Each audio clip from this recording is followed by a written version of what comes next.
Thank you very much. Let me thank those who have spoken before me and remind us that interference in Africa started with slavery. When slavery had lost its value, it graduated into colonization. And that is the context in which Berlin must be seen, when the European powers sat in Berlin and divided the continent of Africa into spheres of influence. When colonization had lost its luster through a combination of certain realities and agitation from the continent, we regained our independence. But as John Henry Clark, that great African-American, said, we regained independence by mimicking European governance systems. And he rightly says, no African country will ever succeed on the basis of those systems.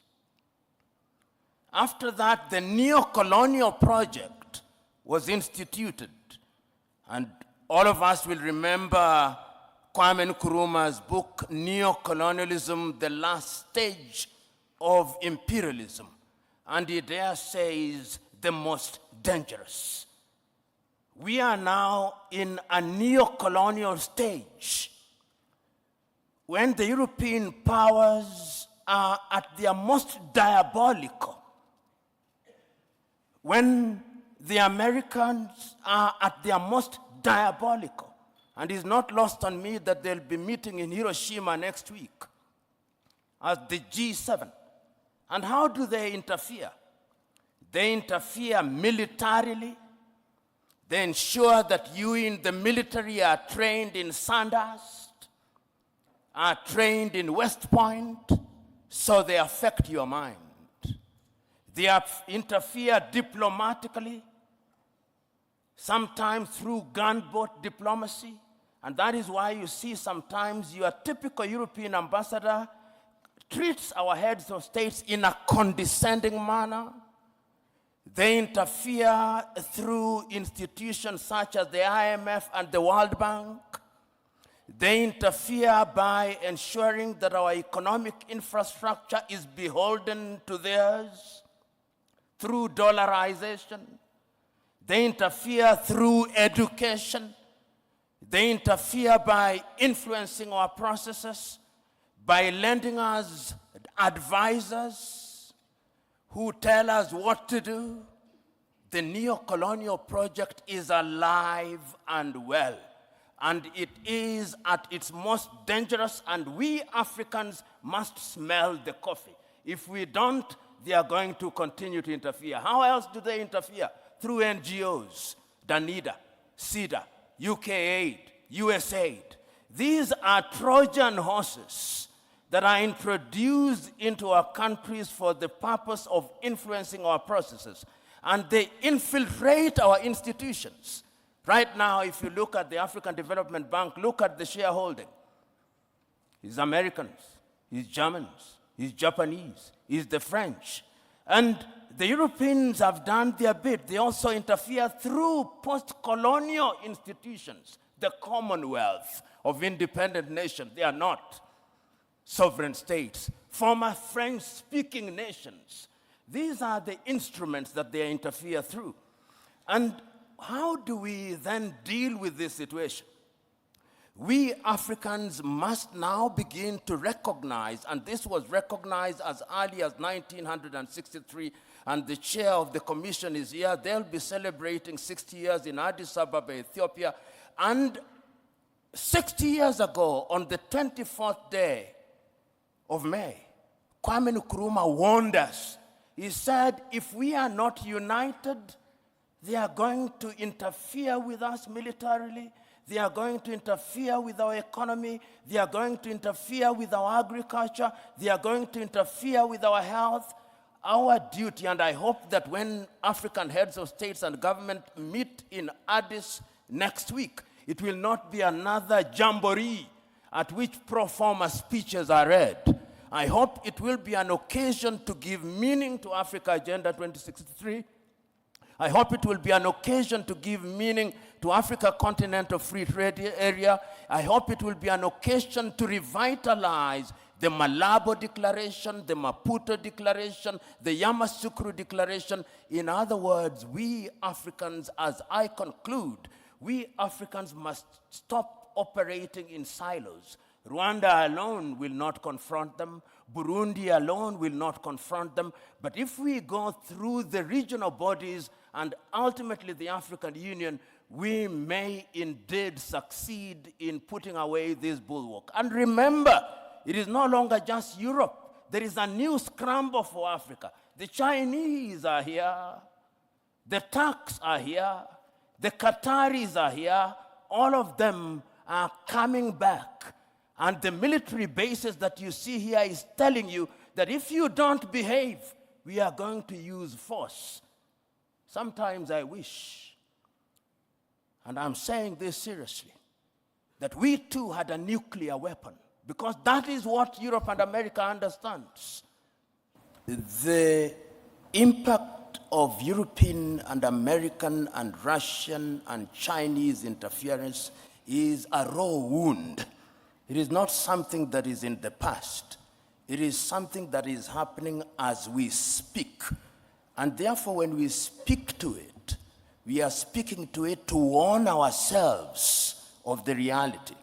When we speak about the Danidas and the NGOs, these are bodies whose raison d'etre is to ensure that we remain in a perpetual state of begging. That is what we are doing to warn ourselves. And we are not for 1 minute saying that we will shut ourselves out from the rest of the world. What we are saying is that we must define how we engage with the whole world. And we are saying that as individual countries, we are weak, and the rest of the world wants to operate and to deal with us in our weak state. The United States of America are dealing with Rwanda on second-hand clothing. Rwanda cannot resist them. Burundi cannot. Kenya cannot. Uganda cannot. But if we are East Africa with a population of 300 million, we can. If we are SADC, we can. If we are ECOWAS, we can. So this is what we are saying. And we are saying further that going forward, we must also recognize our internal weaknesses. And what is our weaknesses? Chinua Achebe said it very well.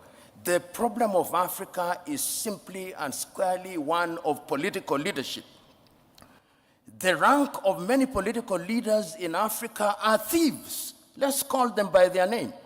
They are thieves. They are individuals who are not interested in the interest of this country. And as long as we continue electing such individuals into positions of power across Africa, they are going to be manipulated. What then is the responsibility of the citizenry? The responsibility of the citizenry is to make demands. The chairman here, I hope he has received the several letters that I have written to him. I've written several letters to his organization, talking about the role of the African Union in peacemaking.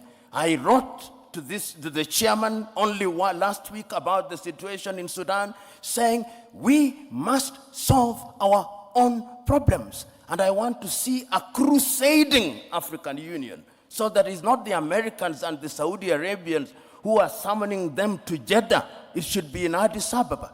In a nutshell, Joe, what I'm saying is that we have a responsibility to ourselves, both at the leadership level and at levels of the civic society. We must be engaged in a positive manner, and we must keep on shouting without being diplomatic, because diplomacy is lulling us into a false sense of security. And lastly, I want to say this. When foreign powers come, we must always be reminded of these goodies that they bring to us. It used to be said of the Trojan War that even when the Greeks bear a gift, they do not mean well. They never mean well. And the sooner we say it, recognizing the external threat, recognizing the domestic weaknesses, the safer we are. Right now, as I conclude, there is a group of experts going around East Africa, collecting views about the constitution of East Africa. I've just written to them this morning. They are leaving Kenya. If you ask 10 Kenyans, possibly only one knows they are in Kenya. Then they will be going to Burundi. If you ask your typical African about Africa Agenda 2063 out of 10, if 2 know about Africa Agenda 2063, you'll be lucky. If you ask them about the Africa Continental Free Trade Area 10, if 2 know, you'll be lucky. In other words, we are not doing well. And I'm going to be blunt at these functions. If you ask the chair of the African Union, who funds the African Union, possibly 60% of the budget is externally funded. He who pays the piper calls the tune. That is the reality of the world. We must begin to pay for our own things in order to be understood and to be respected. In other words, Africa recognizes the need to define herself and to define her agenda. And I do not begrudge nations that define themselves and their agenda.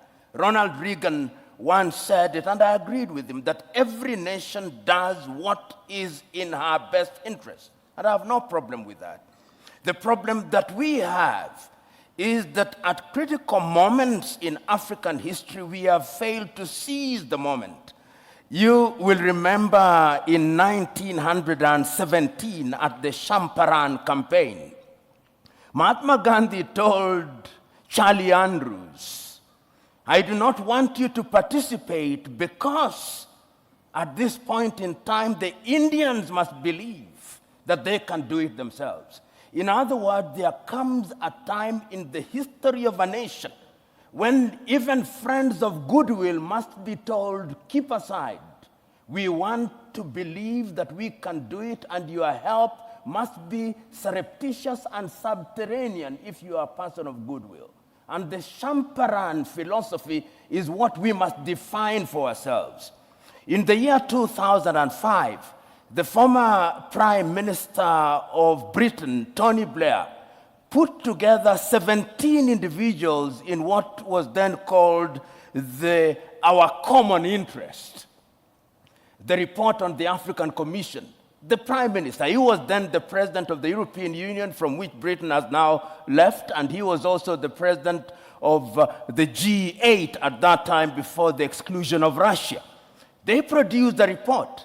Right now, when I see the Blair Institute moving around Africa, they are implementing exactly what was in that particular report, and I have a copy of it, not for the benefit of Africa, but for the benefit of the Institute. And what they have done is to sugarcoat it and camouflage it for the purpose of hoodwinking Africa and for the purposes of creating an environment which benefits foreign companies to the detriment of the continent of Africa. So that some of these engagements are anodinal. They simply lull us into a false sense of security. Do I blame them? No. That is why I agree that we must decolonize all learning. I don't know who said it this, that if you have that the happiness of the slave is the comfort of the slave owner. And I am saying that if Africa does not recognize this, then Africa will never recognize and realize our potential. The saying goes that if you behave like grass, goats will eat you. And many times we in the African continent behave like grass, and we are fit for eating. And that is what I'm saying, going forward in a strategic engagement such as this, it is incumbent upon the continent of Africa, and remember I said there is a new scramble, sometimes subtle, sometimes not so subtle. There was 1 month in this continent when the Russian foreign minister was here, the American foreign minister was here, the Chinese foreign minister was here, the French president was here, the Turkish president was here, within a period of 2 weeks. What were they looking for? What is in their best interest? They engaged little countries. They don't want to engage the East African community. They don't want to engage SADC. They don't want to engage ECOWAS, because when they are big, they are not manipulable. And when on the 14th and 15th days of last year, the African heads of states and government were summoned, and I use the word summoned very deliberately, to Washington, D.C. After the president had spoken to them and given them photo ops, Africa was given 60 billion. 54 countries, 60 billion. And then the American president started engaging in bilateral agreements with Burundi, with Lesotho, with Kenya. That is what we are saying, that going forward we must be conscious. And as to training, our own Ngugi wa Thiong'o, in a book called The River Between, tells his lead character Waiyaki, go unto him, learn what he has taught you, but bring it home and customize it for the benefit of our people. Learning is universal and defies geography, but there is wisdom in using that learning for our benefit. And very lastly, how do we distinguish the institutional conceptual West, which is diabolical, and the individual members of those countries that actually sometimes are on our side? Institutionalized conceptual West, as articulated through government, is fundamentally diabolical. Their pretension to the contrary notwithstanding. And therefore, when we engage with them, we must have our guards up. We are capable, in my view, of discerning who is better, and that is the duty of our leadership. Our leadership doesn't do a good job out of it, and that is why the demand from the civil society, the demand from academia must remind leadership at all times, you are dining, and I'm using this as a term of art, that when you are dining with the devil, you must do so with a long spoon. Thank you. Thank you, Prof. I don't know that you wanted to respond to the issue of definition earlier on, or indeed any comments that you might have. Let us not drown ourselves in semantics. This is my view with due respect. First of all, let us remember that, and I always warn us Africans, if I was using my mother tongue to define interference, or using a Kiswahili word, what meaning would it carry?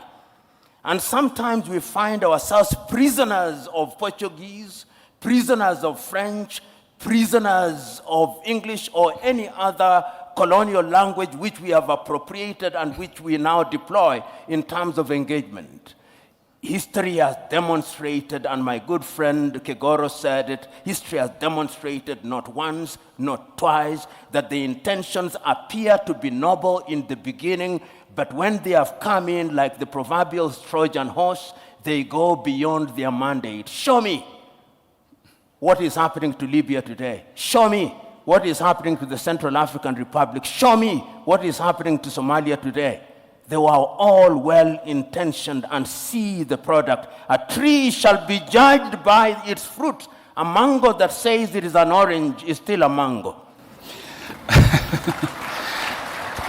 Okay. Now, to the question that I've been asked, that is, what can Africa do, particularly with foreign interference?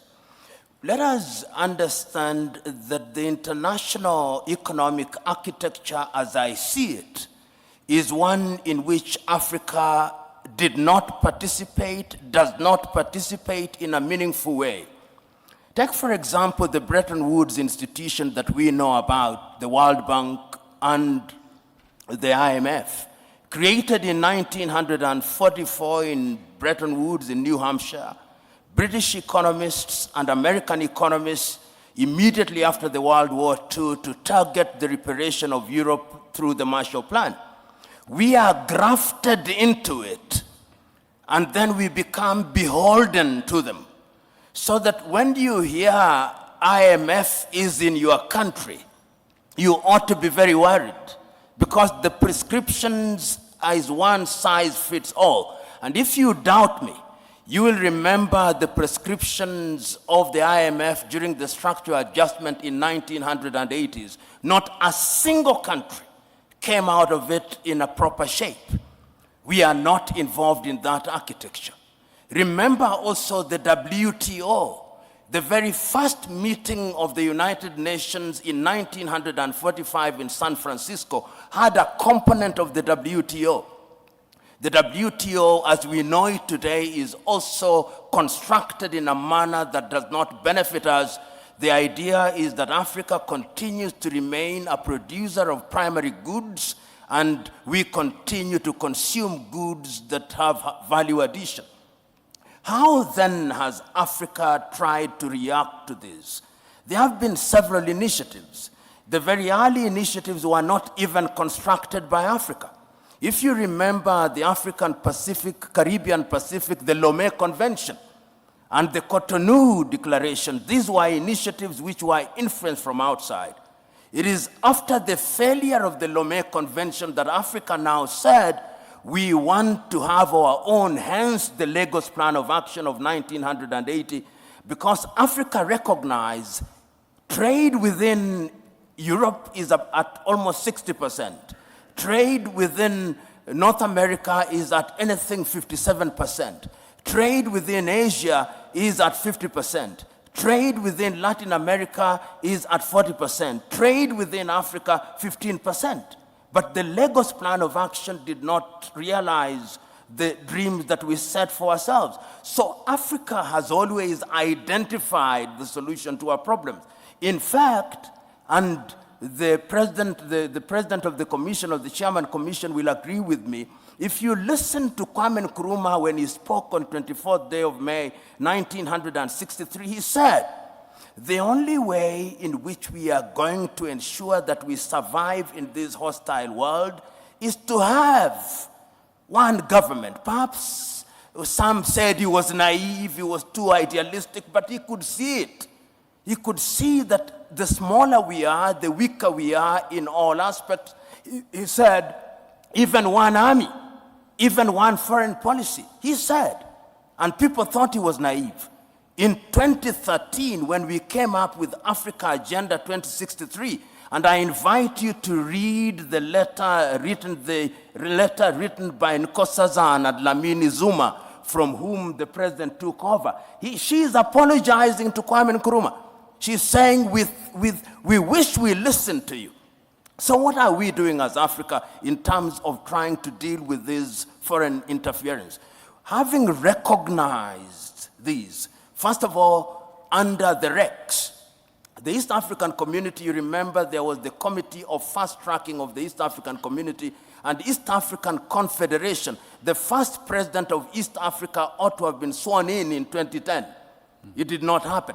As I'm talking to you, there is now a body that is moving around trying to create a constitution for the East African Confederacy, which is a realization that if we want to interfere, if we want to stop foreign interference and we want to engage constructively, we must have a big market, and that market will be the East African market. Hence, Kenya, Uganda, Tanzania, Rwanda, Burundi, South Sudan, and now the Democratic Republic of Congo, and the Somalis are coming in, and I'm told the Ethiopians are also contemplating. And not only in East Africa, in ECOWAS, there was even an attempt to create a currency called the ECO, which was torpedoed, as you know, by the French.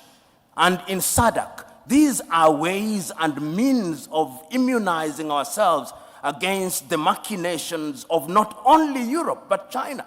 China is increasingly coming into the continent. Russia is increasingly coming into the continent. Turkey is increasingly coming into the continent. Qatar is increasingly coming into the continent. The Emiratis are coming into the continent. So we are seeing all these things happening. But beyond the REX, there is also the African Union. If you read Africa Agenda 2063 and the 7 aspirations, they are designed specifically to ensure that we form a bulwark against these foreign interference. And let me correct myself if I was misunderstood.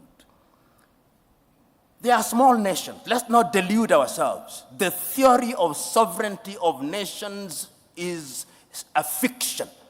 Right now, we will have meeting of the G7. Why? Because they are bigger economies and we are not there. Then we will have the G20, which are slightly bigger. Then they are the smaller nations, and they met recently in Brussels. So we must distinguish the fiction of equality of nations and the reality of nations. And when, therefore, we want to negotiate as the continent of Africa, we are saying the bigger we are, the better we are. So efforts are there. And as I conclude, I'm saying, if we look at Agenda 2063 and we look at Africa Continental Free Trade Area to eliminate tariff and non-tariff barriers, to allow for the free movement of persons, then we would be in a better position to engage. And I'll give this example. Look at East Africa. We said that we did not want second-hand clothing. Rwanda accepted. Then Uganda and Tanzania were persuaded by the United States of America, and we dropped out. This is what divide and rule is all about.